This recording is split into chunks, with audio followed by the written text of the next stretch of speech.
Get in the know. Non-stop Vikings talk. It's Purple Daily on Score North and ScoreNorth.com.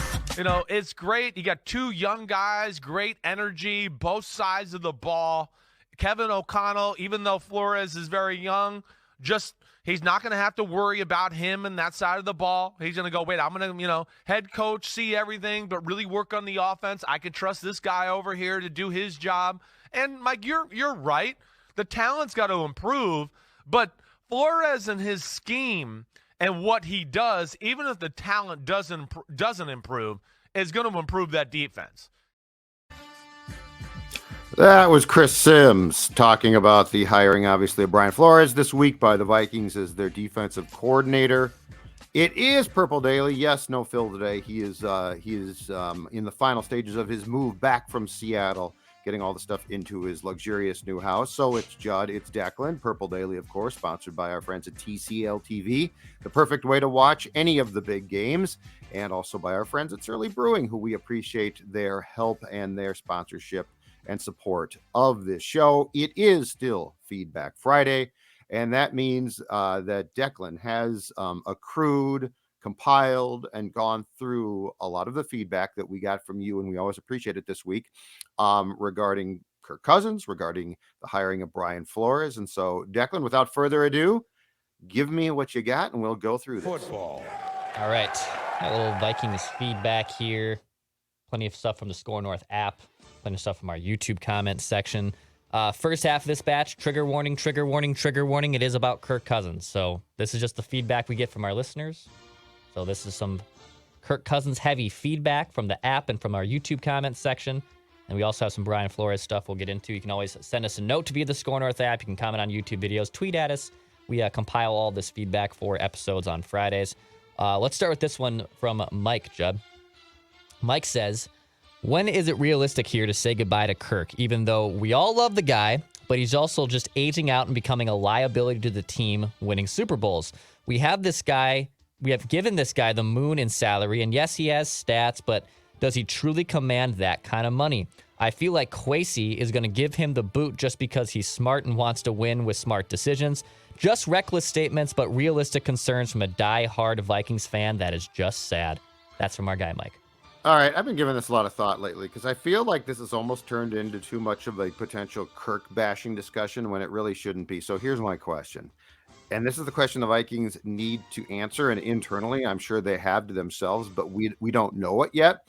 And that is, what's the plan here? What's the plan to replace Kirk? What's the plan? I mean, forget Kirk. Just say it's quarterback X to diffuse this whole thing. What's the plan to replace quarterback X? Is it the draft? Is it another free agent, which I highly doubt, but it could be at some point in time? Is it, a high first round pick where you say, all right, we like the 2024 draft class, and no matter what, we're going to go up to the top 5. We're going to pay a huge price because we want that QB. Is it starting to take stabs at quarterbacks in the second or third round and saying, we think Kevin O'Connell can identify a guy that might drop a little bit? There are so many unanswered questions, and we fixate on Kirk for obvious reasons. He is the guy who has the job, so it becomes very easy to focus our conversation on Kirk Cousins, and he's aging out, and when's he going to be replaced? But you have to have a plan to replace him. He's not, this is not Christian Ponder, where it's just general incompetence, and you're dying to replace him because he sucks. This guy doesn't suck. This guy he might, in my opinion, not be a Super Bowl quarterback, but he's also a productive guy. So how are you going to replace a productive guy with theoretically, ideally, a better guy? And so, that's where we don't know. Kevin O'Connell and Kwesi were obviously brought here to address this. And this is a problem that I don't think Zimmer cared about, and Spielman struggled to address. He just didn't. He tried, and unfortunately, Bridgewater got hurt. Ponder was awful. I mean, go back to 2009, Spielman, and he got this guy for a game or two, loved Josh Freeman. So he didn't address it correctly, couldn't. But what we don't know as this unfolds in front of us, Declan, how it's going to be addressed. Because you're not going to dump Kirk Cousins and be like, hey, guess what we did? We signed Carson Wentz, and we think we can fix him. No, you can't. He's not good. So that becomes the big question. And I think that's where the conversation needs to go, so that it's not just this inflammatory, just get rid of Kirk for getting rid of Kirk. Right. When you get rid of Kirk, who's there to take the reins. And by the way, I don't want a lot of problems here. I don't want to, oh, we missed on that guy. That might happen, but you weren't brought here for that to happen, all right? So I want a pure confidence that when Kirk Cousins walks out the door, there is a feeling of confidence organizationally that you have his replacement in your locker room. How do we get? It's interesting because I saw Albert Breer of Sports Illustrated, I believe. Yeah, Albert Breer of Sports Illustrated. He in his little column recently, his Q&A, that he also does some feedback. See, everyone does feedback. We take feedback. Everyone does feedback. We call them mailbag. Just don't crap on the listeners that are giving you the mailbag. That's just all. I'll get on my soapbox there. But Albert Breer said in a recent Q&A that the Vikings are a, quote, Judd, get this, ready for this? Actually, I should fire the sounder before I get too close. Reckless speculation. A, quote, quiet contender to take a quarterback at this year's draft. Now, Albert Breer is pretty plugged in, man.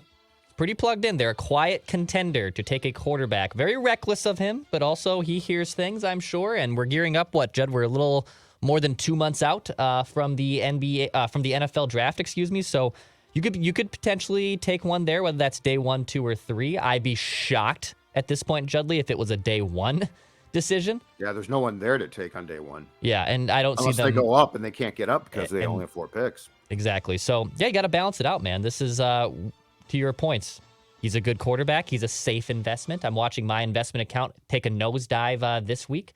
Thankfully, I don't have to make a big decision on moving on from a big-time quarterback. But it is an interesting one, and there's plenty more Kirk Cousins feedback, too, on this episode here of Purple Daily. Let's go to Brandon. There's 2 Brandons here on some Kirk Cousins feedback.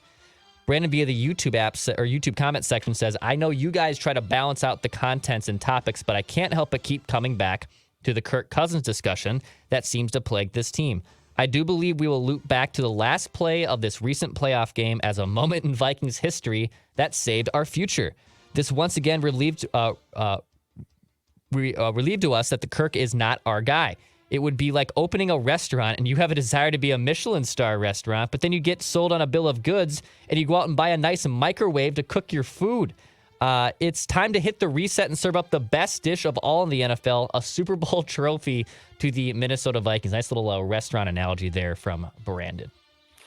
So that's all. I don't disagree with him in the sense that it is obviously time for a franchise that's been around since 1961 to deliver a Lombardi trophy. But again, the question is, how are you going to get there? And that's the thing with Kirk is, keep in mind, Kirk is not a microwave. Kirk is, he's not a Michelin star quarterback in this case, but he is a very competent and at times good quarterback. Is he great in huge games like this playoff game and it's 4th and 8? No, clearly he showed that. But that's where I am just so curious when we talk about this. Where are they going to turn? And you know what? Like it or not, as far as personnel decisions, Kwesi and Kevin O'Connell, their entire if they're here 30 years, if they're here 15 years, if they're here 5, it will be their legacy will be determined by the next quarterback choice. There is no doubt about that. They will be defined by that choice. And do they make the right choice? And that will also determine their shelf life here. But, if there are 3 to 5 reasons why Spielman and Zimmer are gone and why Kwesi Adolfo-Mensah and Kevin O'Connell are here, quarterback is near the top of that list. And so their reality is, I hate to say it like this because it sounds overly dramatic, but no matter what happens with Kirk, they can't afford to get Kirk's successor wrong. They can't afford to get it really wrong, because if they do, it's going to defeat their whole purpose of being here. And so I almost think this is worth turning from a Kirk discussion, Kirk, to no, it's not a Kirk discussion. It's a quarterback discussion. And for people who are like, you guys, I quit listening to your show because you talk about Kirk so much. It's the most important position in sports. And I guarantee you, I've been doing this a long time. No matter who the quarterback is, you're going to talk about him a ton. We talked about Tavares Jackson. God rest his soul. We talked about Tavares Jackson a ton. We talked about Christian Ponder a ton. Did we do it because they were good? No. We did it because they were the choices the Vikings made, and it impacted the franchise. We used to talk about Joe Webb all the time. Can Joe Webb be the guy? So if you don't like quarterback talk, I don't really know what to tell you, because it's not when Kirk's gone, the new quarterback's going to come in and shows like ours are going to be like, oh, thank God we can start to talk about safeties more often. It's not how it works. No. By the way, a little extra reckless speculation from Albert Greer there as he expands on that quiet contender idea. He says in his mailbag, quote, I think Kirk Cousins will be the Vikings quarterback in 2023, and I think certainly they'd consider doing another one-year extension with him this offseason. But I also believe that Cousins' age and contract situation make the Vikings a quiet contender to take a quarterback in April. So, yeah, all makes sense. He also references how, they potentially maybe almost took Justin Fields a few years ago. He mentions Anthony Richardson if he were to fall to 23, that he could potentially be an option. So, man, it's about to get really juicy. Someone's going to go up and get if he starts to free fall, someone goes up and gets him. I think they very easily could take a quarterback in this draft in the later rounds if they can acquire more picks. Right now, if I had to bet, I think the Vikings are going to trade back in the first round. Not because I like that, but because I think they are going to feel that they have to accrue more picks. And if they go back in the first round, but let's say don't give up their first round pick, they'll get enough picks because they're going to have 5 with the compensatory pick, right? So that's my guess right now. But in the next couple drafts, like they do have to make a decision. I am banking on Kirk gets another extension. A 1 year, but they're not going to send him into a so-called lame duck. Declan, all of this Kirk Cousins speculation, it's making me hungry. It's making me starve. But you know what the best part is? I know how to eat now.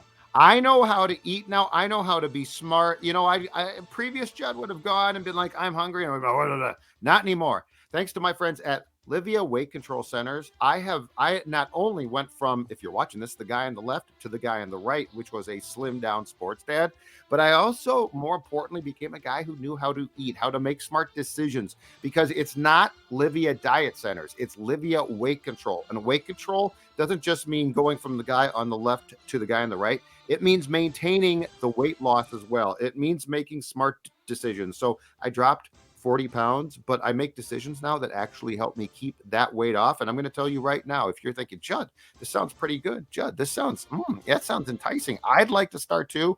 You can get 50% off the program right now. Contact them and tell them that you want the Judd Score North plan. So Judd from Score North told you to contact them. 50% off the program that I guarantee is going to change your life for the positive. It's going to make you healthier and happier. 855-GO-LIVIA. Livia.com, Livea.com. That is your start to a program that's going to put you on the right track for your health and your weight.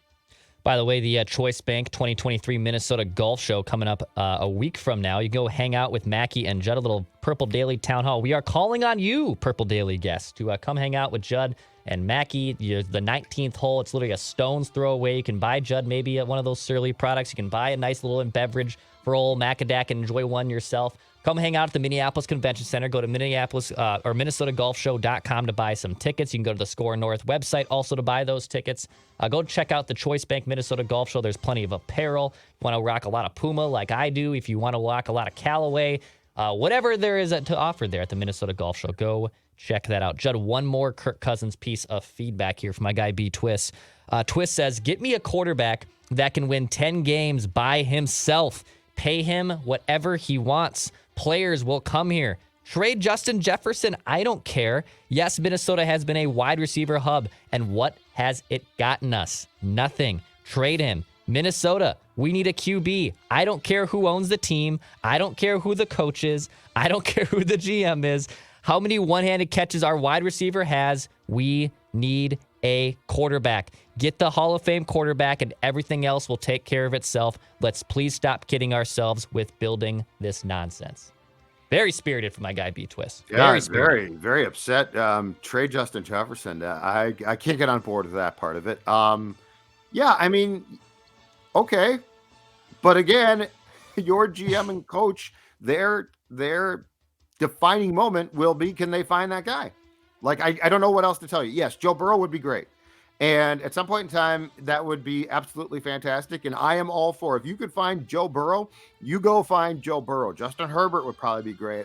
There's a lot of names, or I shouldn't say a lot. There's a handful of names that would be great. And Kwesi Adofo-Mensah, and probably more importantly, Kevin O'Connell, are being charged with finding that guy. Kirk Cousins is certainly not a dumpster fire. Kirk Cousins, I don't think, wins a Super Bowl. So can you find that guy? That's the question. Oh, and on the golf show too, our town hall, I just want to put it out there. This is a call for the Purple Daily Cabinet to gather. And if you don't belong, we want you there, and we want you to give us what you want your title to be. And as Declan can tell you, our titles are all over the map. So Yes.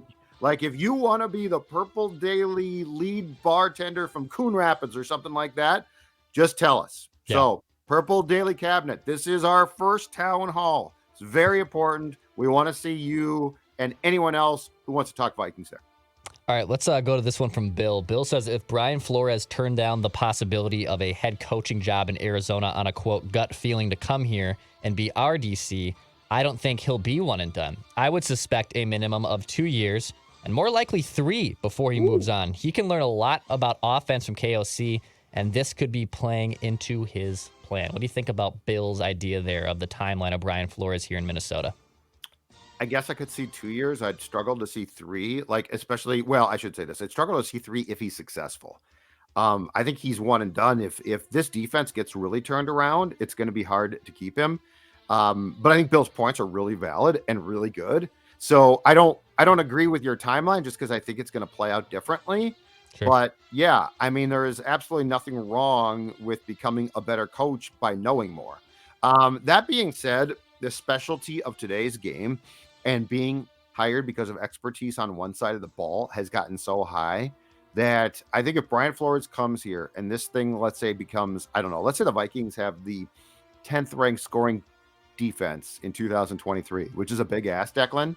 I think he's probably gone.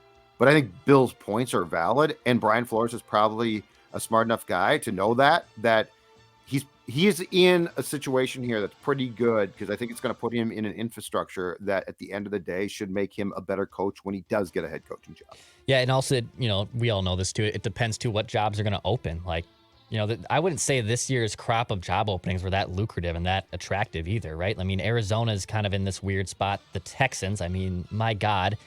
Maybe the Colts, that can maybe turn some things around. But you got Jim Irsay, who's a weirdo.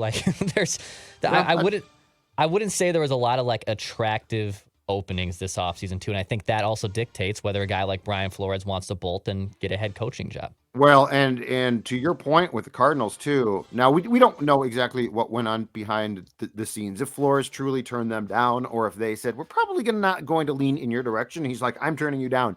But I will say this about the Cardinals, and this again is why the O'Connell-Kwesi decision on the Vikings' next quarterback is so key. Kyler Murray probably scares coaches. He signed to an enormous contract. There's real questions about how hard he wants to work. That position, let's be very clear. You don't get good in that position by consistently leading a fun life. Right. It might be fun in June and July, or July when you get a break. But, everything else is structured around you and structured around you being on and off the field, a very integral piece of the team. So, the quarterback, that's the thing, is when you get that quarterback and eventually tied that QB up, it's a commitment financially and years wise that position for sure can get coaches fired very, very quickly. So I don't blame Brian Flores one bit. If he looked at the Cardinals, he's like, okay, I'm a defensive guy. I don't trust the quarterback. This ain't going to end up well for the next person to take this job. Absolutely. A couple more pieces of Brian Flores stuff here. Thor says, sorry, I can't share your purple Kool-Aid guzzle. To applaud the idea of being okay with a one-and-done DC is beyond ridiculous. How in any way does that help you if Brian Flores is gone in 2024? How can you simply bank on the next guy being a guru who will seemingly keep the defense legit?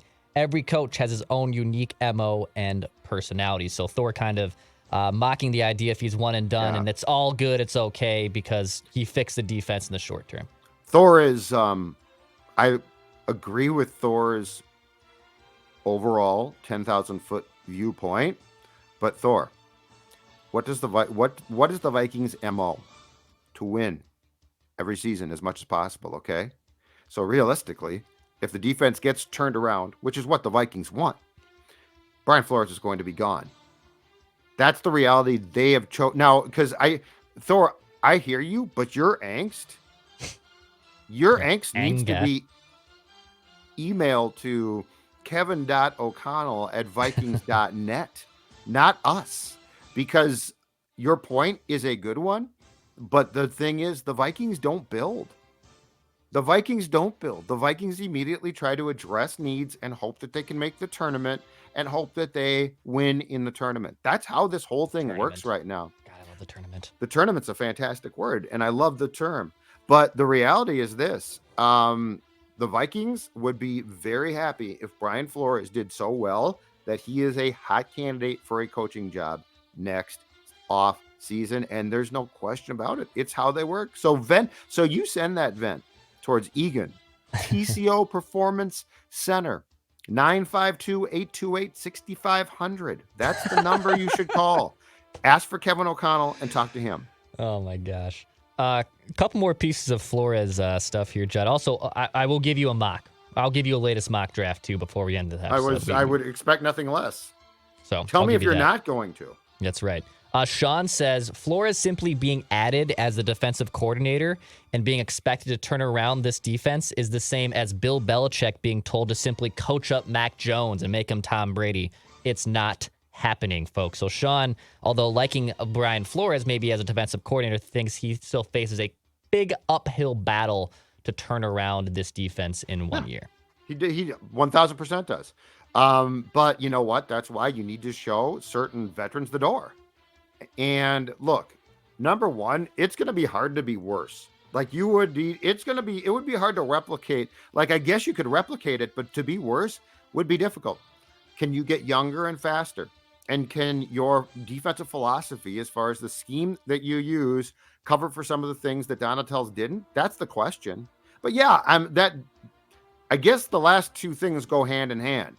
If Brian Flores significantly turns this defense for the better, he's going to get a head coaching job. Right. I agree it's going to be difficult, but he was hired to do that. And I'm going to tell you right now, and we've seen this before, you don't need a bunch of household names to be a good defense. What you need is young, athletic, fast, smart players, okay? Mm-hmm. So like, this isn't the quarterback discussion.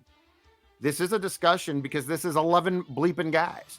This is a discussion of, can you keep some of your core pieces in place, but then can you replace other pieces, for instance, the linebackers, with younger, quicker guys who aren't going to screw up too much?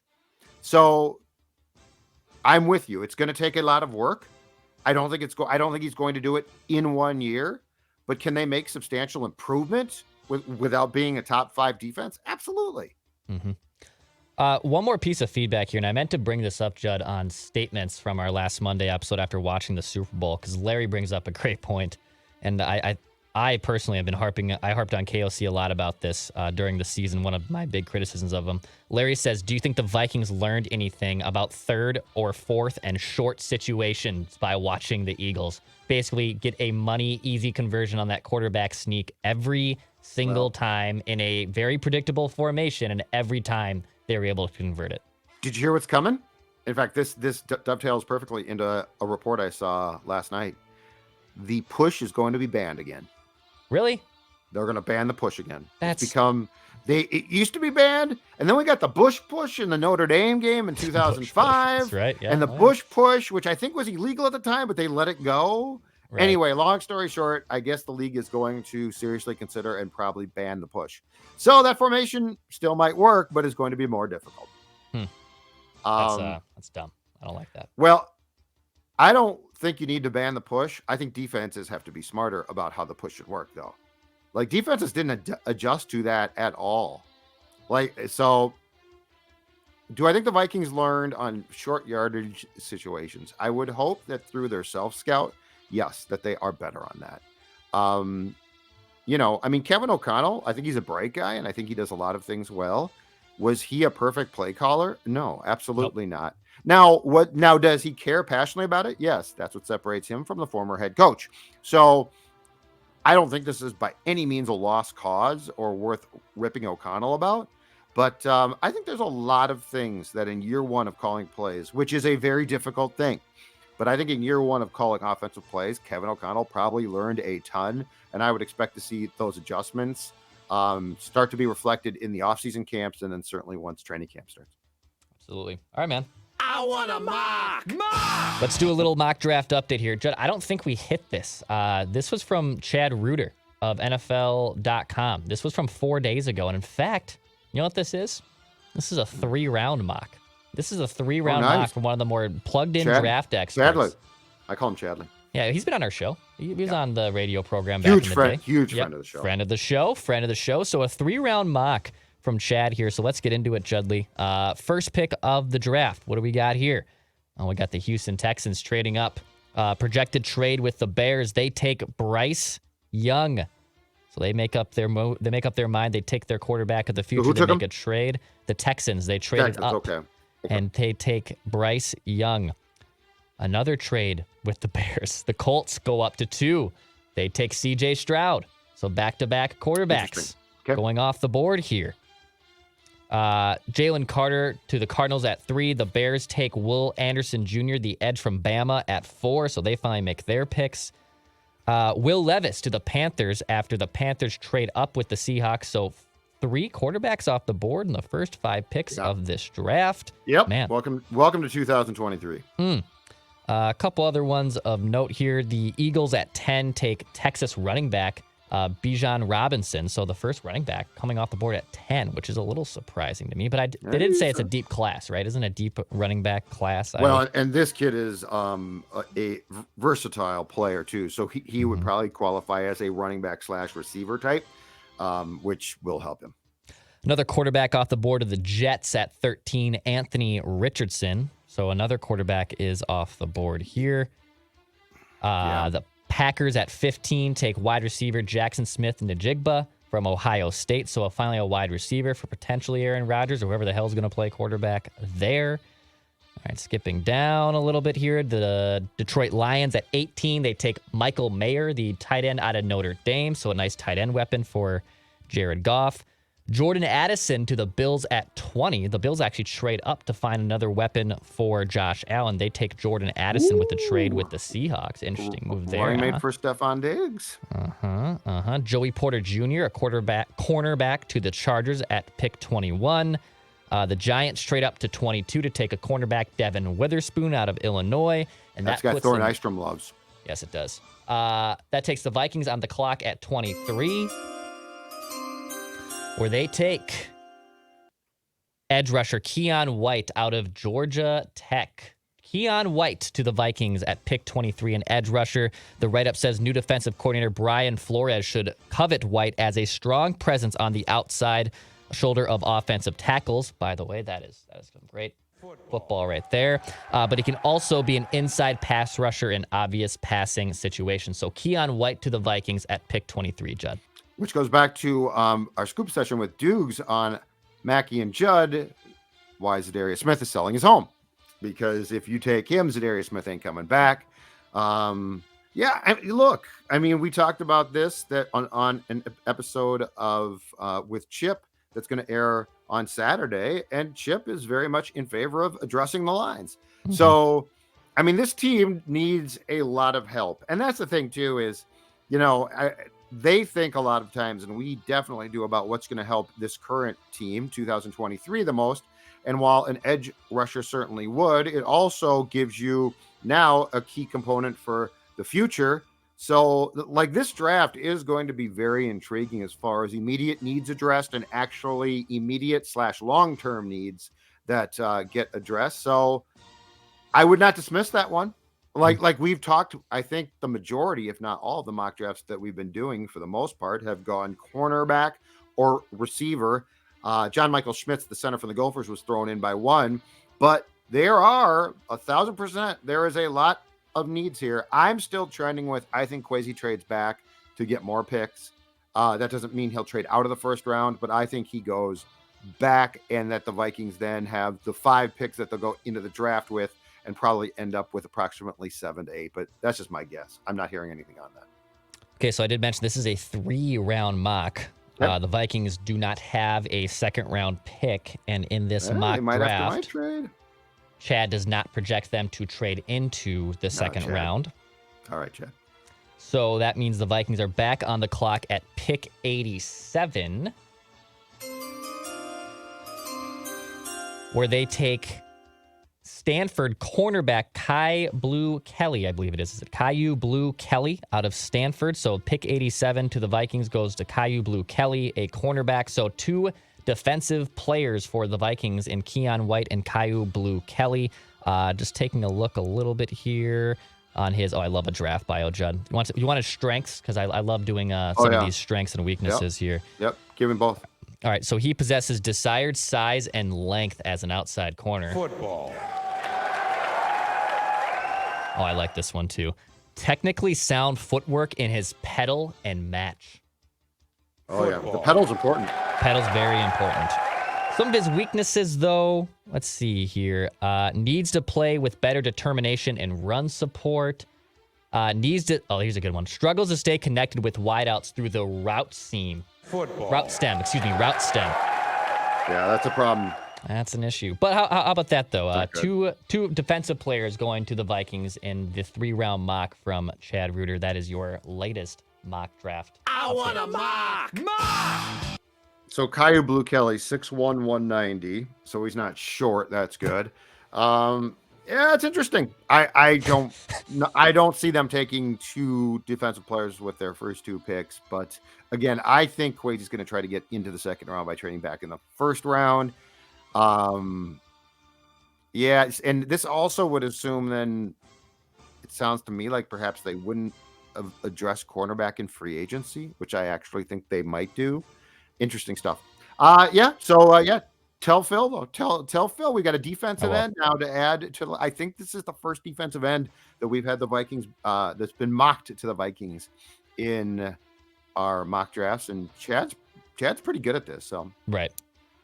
Absolutely. All right, man. That's going to do it for us here on Purple Daily. Like you mentioned, Purple Access tomorrow. Chip Scoggins right here on this YouTube channel. I got a Ventline episode coming to you on Sunday morning as well. Be me. I'm taking it's not going to be Judd. Judd's going to be maybe doing some brunch on with his lovely bride. I'm not sure what he does on Sundays now that the Vikings and NFL season is over. Wild Place. Afternoon. Wild Place. Oh, afternoon. Although Sunday matinee. Predators. Yep. Sunday afternoon game. Matinee. I love hockey in the afternoon. I do love me a Sunday matinee. All right, hit that subscribe button for daily Minnesota Vikings entertainment. Back at full strength, Mackie, Judd, Declan on Monday. Hit that subscribe button for daily Minnesota Vikings entertainment, where we want to see the Vikings win a Super Bowl before we die.